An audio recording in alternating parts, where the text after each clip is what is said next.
Collègues, la parole est à Madame Danielle Brulbois de La République En Marche pour 5 minutes maximum.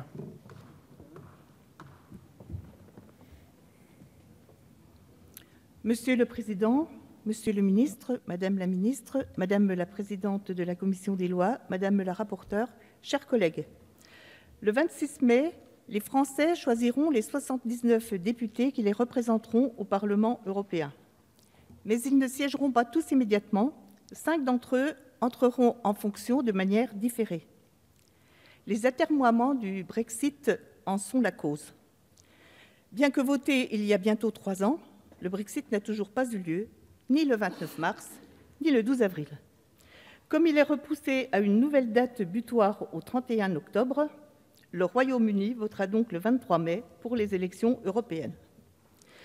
Les États membres de l'Union sont donc face à une situation inédite, à savoir la prolongation du délai de sortie du Royaume-Uni à une date postérieure aux élections européennes.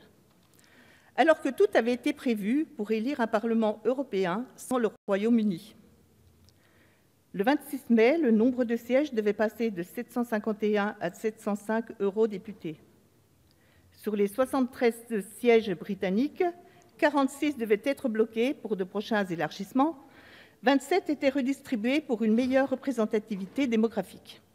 Dans cette redistribution, la France a obtenu 5 sièges supplémentaires, qui ne pourront être occupés que lorsque le retrait du Royaume-Uni de l'Union européenne sera effectif juridiquement. Cette situation n'était pas prévue par la loi. Nous examinons donc un texte qui vise à préciser la méthode de désignation et le statut des représentants supplémentaires de la France. Ils seront élus de la même façon que tous les autres candidats de la délégation française, selon la même procédure, à la représentation proportionnelle à la plus forte moyenne. Les droits et obligations attachés à leur mandat européen ne leur seront pas opposables tant qu'ils n'entreront pas effectivement en fonction. D'autre part, ils pourront être amenés, en leur qualité de suivants de liste, à siéger au Parlement européen pour remplacer un siège devenu vacant pour quelque motif que ce soit avant l'éventuelle sortie du Royaume-Uni de l'Union européenne.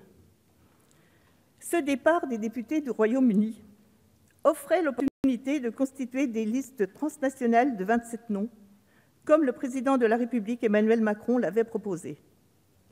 Elles auraient permis un premier pas vers la constitution d'un démos européen et une meilleure prise de conscience citoyenne d'appartenir à un même peuple, à un même pays, l'Europe, dans l'esprit de Victor Hugo, visionnaire de la construction européenne.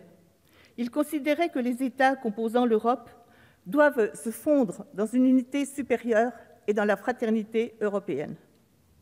Cette idée d'une véritable agora européenne, avec des listes transnationales, devra encore poursuivre son chemin. Cependant, nous pouvons nous réjouir que la France passe de 74 à 79 représentants. Ces 5 sièges supplémentaires vont permettre de renforcer notre position et notre influence dans les institutions européennes. Une raison de plus pour aller voter.